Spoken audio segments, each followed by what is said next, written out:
Hello বন্ধুরা, আজকে তোমাদের জন্য নিয়ে চলে এলাম খুবই মজার একটা মুহূর্তের ভিডিও। তো আজকে আমরা আমাদের যে পাশে জমি আছে ওখান থেকে ছোট মাছ ধরছিলাম। এখনও কিন্তু পুরো জমিতে জল আছে, কম বেশি সব জায়গাতেই আছে এরকম। তো অন্য সময়ে প্রতি বছরে এই সময়টাতে অনেকটাই শুকিয়ে যায়, এবার কিন্তু তেমনটা হয়নি। তো যাই হোক, আজকে বাবা এখানে মাছ ধরবে বলে নেমেছিল, কিছু ছোট মাছ দেখতে পেয়েছে। আর আমাদের এই পাশে আরেকটা পুকুর আছে, তো ওইটাতেও যখন এরকম বিলের যে ছোট মাছগুলো পড়ে তখন ধরার জন্য যখন সবাই নামা হয়, আমি পাশে থাকা অবস্থায় আস্তে আস্তে করে নেমে যাই। তো আজকেও বিষয়টা ঠিক তেমনই হয়েছে।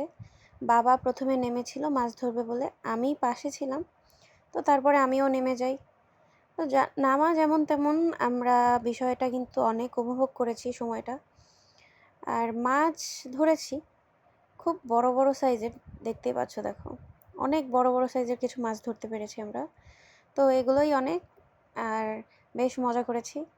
তো সঙ্গে সঙ্গে আমার দিদি সে মাছগুলো কেটে ফেলছে, মানে একেবারে তাজা মাছ ধরেই কেটে ভেজে ভুজে খাওয়ার মজাই কিন্তু আলাদা, পুরো অন্যরকম একটা ব্যাপার।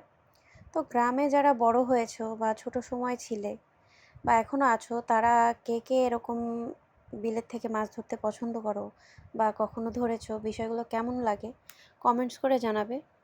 আমার কাছে কিন্তু বেশ ভালো লাগে, আর আমি বাড়িতে আসলেই একটু এরকম প্রকৃতির সাথে মিশে থাকতে খুব পছন্দ করি। তো দেখো ওদিকটায় আমার বোন মাছ ধুয়ে কেটে নিয়ে আসে, আর এখানে মা তেল, পেঁয়াজ, কাঁচা লঙ্কা, তারপরে হচ্ছে নুন, হলুদ দিয়ে মানে মাছগুলো ভাজার জন্য সব রেডি করে নিয়েছে। আর এই যে মাছ ধুয়ে নিয়ে আসা হয়ে গেছে, এখন একেবারে মুচমুচো করে ভাজা হবে, আর আমরা সঙ্গে সঙ্গেই ভাত দিয়ে খেয়ে নেব। তো কেমন লাগলো ভিডিওটা কমেন্টস করে জানাবে, ভালো লাগলে সঙ্গে থাকবে, শেয়ার করে দিবে। ধন্যবাদ সবাইকে এতক্ষণ সঙ্গে থাকার জন্য। আবার চলে আসবো এরকম সুন্দর কোনো ভিডিও নিয়ে। ভালো থাকবে সবাই।